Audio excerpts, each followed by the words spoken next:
္ဂလာပါခင်ဗျာကျွန်တော်ဒီတစ်ခါတော့ကိုခင်မောင်တို့ရဲ့ဝိုင်းရဲ့စီးစာဆိုတဲ့ရှင်လေးကိုကျွန်တော်အလွယ်ကူဆုံးလေးနဲ့ဘယ်လိုတီးရမလဲပေါ့နော်ကျူတိုရီယယ်အနေနဲ့ကျွန်တော်နည်းနည်းလေးတီးပြမှာဖြစ်ပါတယ်ခင်ဗျာအဲ့တော့ဒီပတ်တန်လေးတစ်ခုတော့လိုတာပေါ့နော်ဒီဝိုင်းဆိုတဲ့ပတ်တန်လေးတစ်ခုတော့လိုတာပေါ့နော်ဒီပတ်တန်လေးနဲ့ကျွန်တော်တို့ဝိုင်းရဲ့စီးစာတခြင်းကိုကျွန်တော်တို့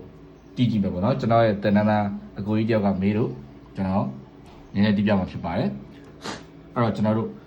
ကိုခင်မောင်တို့ကဒီကီးနဲ့ဆိုတာဖြစ်တဲ့အတွက်ကြောင့်ကျွန်တော်တို့ဒီကီးနဲ့ဒဲမတီးတဲ့ရင်ကျွန်တော်တို့ transport +2 လောက်ပြီးတော့တီးမယ်အကယ်၍ဒီကီးနဲ့ဒဲတီးရတယ်ဆိုရင်တော့ကျွန်တော်တို့ဒီနဲ့လည်းကျွန်တော်တမျိုးတီးပြပေးမယ်နော်လွယ်ပါတယ်အဲ့တော့ကျွန်တော်တို့ဒီထဲမှာပါဝင်သော code တွေက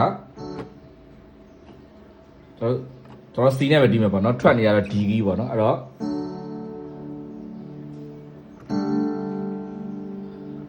ဒါ C ပေါ့နော် C က ready ပါတယ် C E G okay ပြီးရင်ကျွန်တော်တို့ C ပါမယ်ပြီးရင် C suspended 4ပေါ့ C sus 4ကကြတော့ C F G do fa so ပေါ့နော် C F G do fa so ဒါဒီ C sus 4 C suspended 4ပေါ့နော်ဒါပဲပါပြီးရင်ကျွန်တော်တို့ fa ပါမယ်အဲ့တော့ C နဲ့ F ကိုပြစ်ချင်လက်မလေးကိုရွှေ့လိုက်လက်ကလေးကိုလွတ်လက်ညှိုးလေးကကွက်တီးလိုက်အောင်မယ်ဒါတော့လေ့ကျင့်ရမယ်နော် C နဲ့ F မြန်တောင်းတာလေ့ကျင့်ရမယ်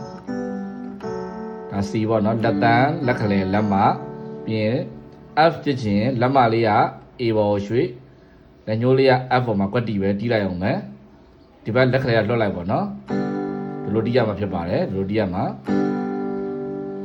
နော်ဒါဆိုရင် C F A ဒီဒါဒီပါပေါ့ F ကောပေါ့နော် F major ကောဖြစ်ပါတယ်အဲ့တော့ C ရဲ့ C suspended 4ရဲ့ F က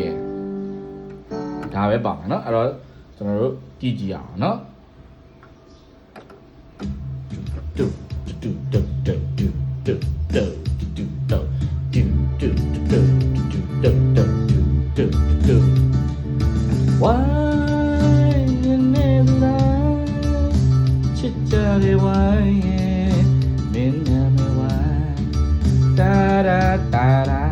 ပါမိထားတော့ပေါ့နော်လာလာလာလာလာလာလာလာလာလာ